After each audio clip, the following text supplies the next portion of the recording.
నమస్తే SP news కు స్వాగతం. తూర్పుగోదావరి జిల్లాలోని రాజానగరం నియోజకవర్గం సీతానగరం మండలంలోని పురుషోత్తపట్నం గ్రామానికి చెందిన రచయిత, దర్శకులు, సీనియర్ నటులు అయిన యనమదల కాశీ విశ్వనాథ్ సంక్రాంతి పండుగను పురస్కరించుకుని తన సొంత గ్రామమైన పురుషోత్తపట్నం విచ్చేసి బంధుమిత్రులతో సంక్రాంతి పండుగను వైభవంగా అట్టహాసంగాను జరుపుకున్నారు. అందులో భాగంగా ఎస్పీ న్యూస్ ఛానల్ అధినేత కొల్లిపోసు బాబును అభినందిస్తూ ఆయన ప్రారంభించిన ఎస్పీ న్యూస్ ఛానల్ దినదినాభివృద్ధి చెందాలని తాను ఆశిస్తున్నట్లు ఎస్పీ న్యూస్ ఛానల్లో ఆయన మాట్లాడటం జరిగింది.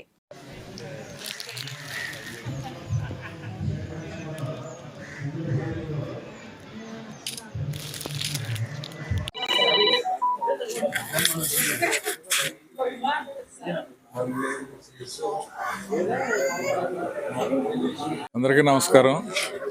కొల్లిపోసు బాబు మునికోడలు మన ఏరియా అతనే ఎస్పీ ఛానల్ అని పెట్టాడు.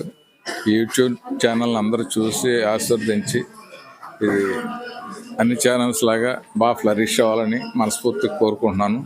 All the best Posu Babu.